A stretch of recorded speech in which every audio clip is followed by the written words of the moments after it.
Warning, the show you're about to see is flown in an aircraft that was never meant to do aerobatics. Mr. Kyle Fowler and the GoEZ. Hey, that's the best one yet. All right, let's go. Thanks. I am here at the Temple Texas Airfest with Kyle Fowler and his really spaceshipy looking airplane. Yeah, GoEZ, backwards plane. We call it the backwards plane. It's kind of backwards weird. plane. Yes. You know, my dad was always into the Rutan designs. Burt Rutan, he kind of set the stage for all of this composite stuff, right? You know what? I think that Burt Rutan was probably one of the top people in aviation. I would say he was one of the most influential people in aviation ever. Yeah. The guy, he was so ahead of everybody else. He had his own drawing board. Oh my! He was something else. He was burning. He wasn't pigeonholed by custom. Yes. You know, he made his own way, and these designs speak for that. But what else speaks for that is the way that you handle this thing. Yeah, these I fly this a little different.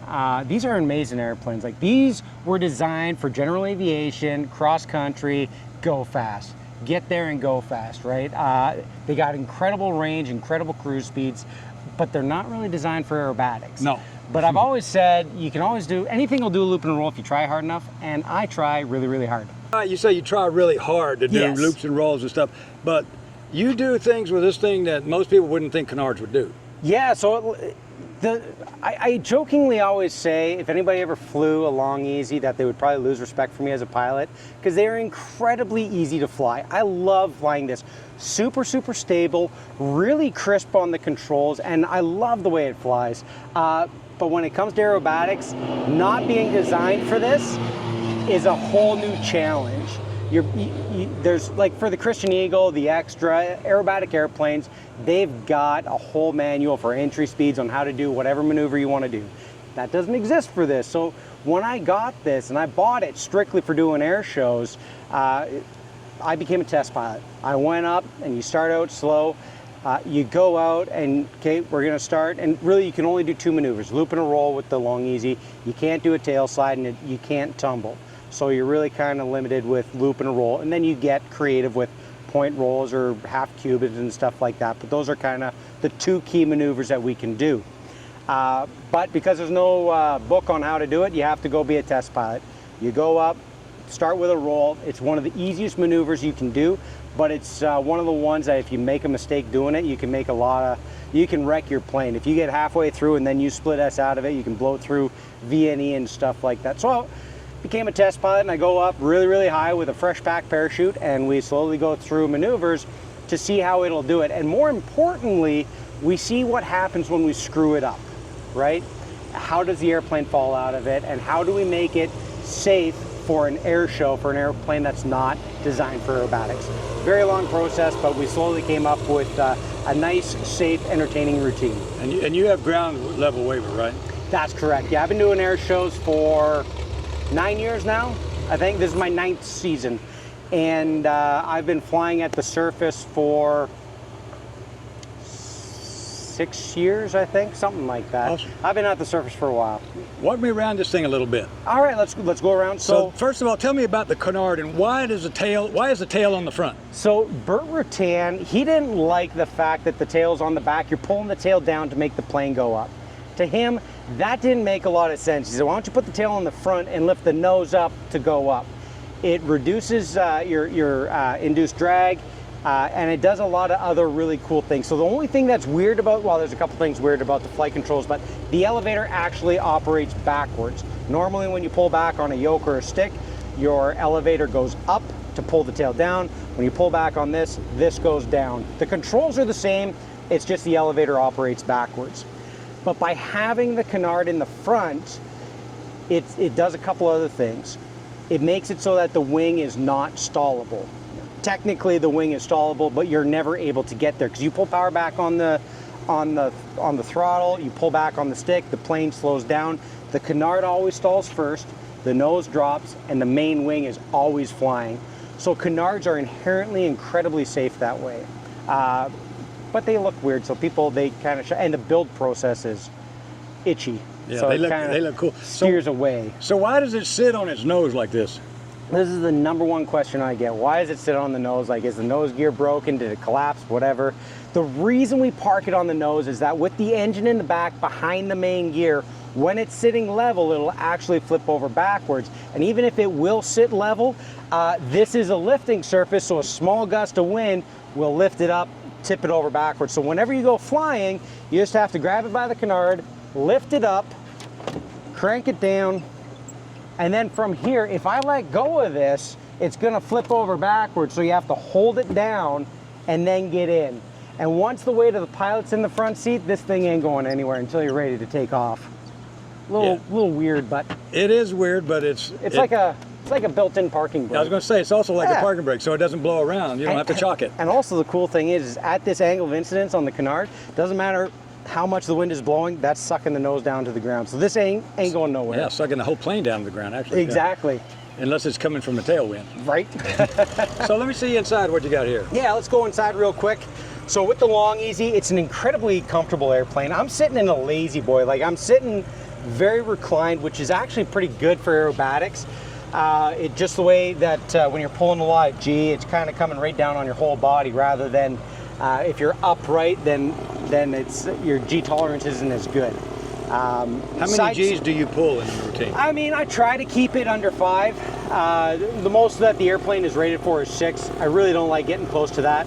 But I mean, we've tested it all the way to 6 because we want to make sure that the plane will do it. Right. So that if we ever get into a bad pinch, you can pull out a little bit. So always leave a little margin there whenever we're flying the show. We do have a side stick, and we went with a full glass panel. When I bought this plane 10 years ago, and it was a bit of a project. The airframe was very good. Like, I really like the quality of the build. But the engine was tired, it hadn't run for a number of years, the panel, the radio didn't work, the transponder didn't work, the altimeter didn't work. It had a working VOR though, so, because those are so popular. Great. Yeah. So we stripped it down, we rebuilt it. All new wires, all new hardware, new engine, new panel. We went with dual G3X and a Garmin 650 with an SL30. I absolutely love the panel. Because this is a working plane, because I have to get to the show, I wanted to make sure that I had the best panel I could put in it to make sure I'm always getting to where I need to be and in the safest way possible. So I guess that what engine is this? This is an IO360 built by Aerosport Power. I love that engine. There's a few things I love about that engine. Not just the fact that Aerosport Power built me a beautiful engine, and I've been going to Aerosport Power since I was 12 years old. My dad used to go there when he was building Harmon rockets, and so I've been going to that shop for a very long time, and they supported me when I started doing air shows. So I've got a beautiful IO360 that is paint matched to the airplane, but not only that, we also went with electronic ignition, dual electronic ignition, and electronic fuel injection. I'm an automotive mechanic by trade, not everybody knows that. And when I went to school to be a mechanic, we didn't learn about magnetos, we didn't learn about carburetors. That stuff is very, very archaic as far as mechanics goes. And I didn't like that. There's a reason why we use magnetos, because there's a redundancy there, it makes it very safe. But the guys at SDS, they've created a way to have a dual electronic ignition that does have redundancy. I've got 2 batteries, I've got 2 computers, I've got 2 programmers. My only single source of failure is my alternator. And if I lose that, I've got about, with all of my battery power, if I load shed, I've got about an hour and a half that I can get on the ground. So very, very, like, we've built in a lot of safety. You still have around redundancy, it. it's just not the mags. Yep, yeah. Exactly. And I've got full control of the engine. I can port tune the cylinders while I fly. So I've got 4 EGT, 4 CHT, and I can see, okay, this cylinder's hot, this cylinder's cold, or whatever, and I can add fuel here, take fuel there, and I can get all 4 cylinders running exactly perfect. And I love that control. Yeah. Very, very cool. And of course, we do have a Cato propeller. Yeah, I know Craig. And Cato props there, Craig. Look there on your on the Long Easy from Easy Go. What is it? What's your name? GoEZ Aerobatics. GoEZ Aerobatics, by the way. Make sure we get that in there at some point here.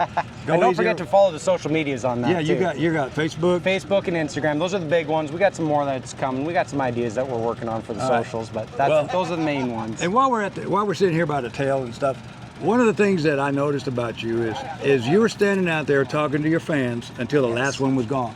Yes. And so, I mean, that's near and dear to my heart. He is a great guy. And I read a little bit about you, and your dad was an airshow pilot. That's correct. I was second generation. Yeah, and what, you used to go out on the road with him and help announce or something like that? Yeah, so my dad, he did air shows for 23 years. And what did he fly? He flew a Harmon rocket. Okay.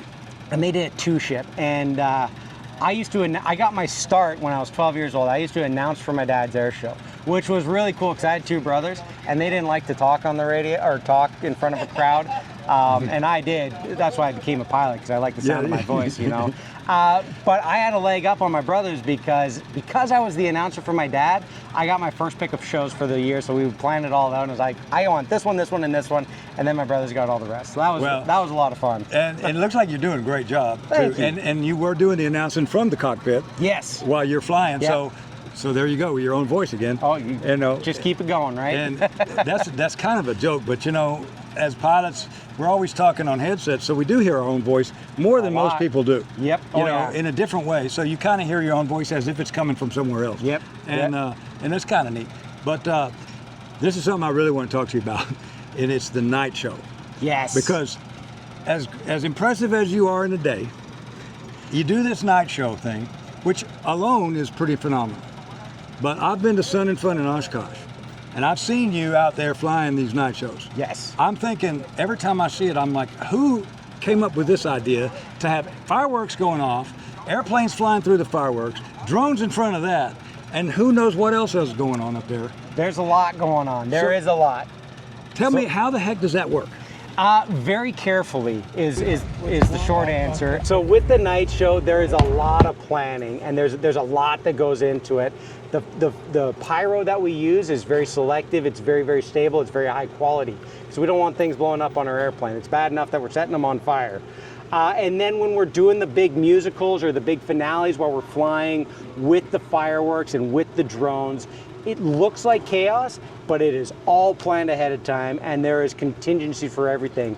So even though it looks like we're flying through it, we've got separate lines, and there's a parallax. It's all layered up. Yeah. So we will fly on like the 500-foot show line, and that's our area. And we've got like a sliver of space where we go this way and we go that way, and that's it.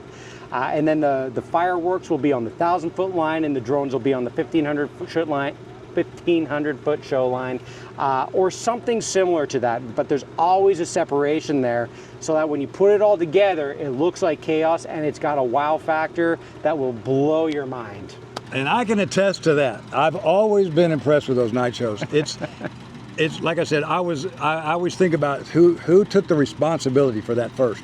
You know, like, we're going to put all this stuff together at one time, and it is impressive. Yeah. And I know that it's parallax and all that. I know it, but it still looks like y'all are flying right through the fireworks. It's still crazy. And even when we're flying it, like I did a show in Buckeye, and it was crazy because there was a bit of a on-crowd wind. So the fireworks guys are great, and we work out a lot of the details where the stuff that comes up really high, they're not shooting that until I'm turning around so that there's a separation. But there's a lot of drift there. But I remember seeing it shoot up, and I remember chasing that rising shooting star. Now we're offset, but I remember chasing it up so that it looks like I'm almost flying over top, and like the view from the airplane. I bet it's incredible to be flying in that thing. Yeah, it is a lot of fun. That is cool. That is cool. All right, I appreciate it. Thanks a lot, Kyle, for talking to me. And man, hit him up on their social media. And you have a YouTube also? Not yet. Not yet? Not yet. We're working on that. We've got a couple of things that we're thinking about dropping out on YouTube. Okay. So we'll watch it on my YouTube. There we go. Yeah. There we go. That's a lot better. Make sure you guys subscribe. Yeah. Hey, hit that link below. Yeah. Hit that. I always forget about that That's your part. line, right? Well, I always forget though. All right. I got to get a yeehaw from Canada in Texas now. So can I get a yeehaw? I'll give you yeehaw. Hey, that's the best one yet. All right. Let's go. Thanks. One last thing I want to talk to you about is a really cool helmet. All right, so we fly with a helmet while we're doing aerobatics for a couple of reasons.